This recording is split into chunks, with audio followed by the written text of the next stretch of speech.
बड़े बुजुर्गों द्वारा बताया जाता है कि अपनी जन्म कुंडली दिखाने के बाद ज्योतिषी को कुछ ना कुछ दान जरूर देना चाहिए। कभी भी खाली हाथ कुंडली नहीं दिखानी चाहिए। इसके पीछे का रहस्य क्या है? कुंडली का पहला घर जो होता है वो हमारा शरीर होता है और उसके जस्ट पीछे वाला जो घर होता है वो 12वां घर हमारे शरीर के एनर्जी का लॉस भाव है।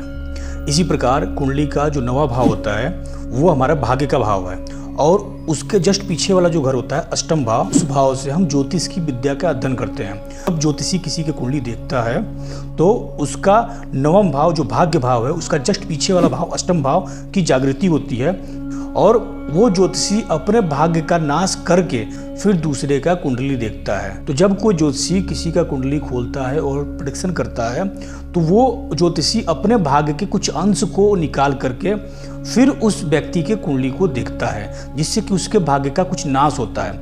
उस नाश की भरपाई के लिए ज्योतिषी को कुछ ना कुछ देना चाहिए। जैसे कि अगर कोई ब्लड बैंक जाता है और ब्लड दान करता है तो उसको इमीडिएटली कुछ जूस पीने के लिए दिया जाता है। सेम उसी प्रकार ज्योतिषी को भी कुछ ना कुछ दान दिया जाना चाहिए। इसको हम एनर्जी एक्सचेंज बोलते हैं। एनर्जी एक्सचेंज करना बहुत जरूरी है, वरना उस ज्योतिषी को बीमारी और बहुत कष्टों का सामना करना पड़ता है कुंडली देखने के बाद, और कुछ एनर्जी एक्सचेंज नहीं हुआ तो।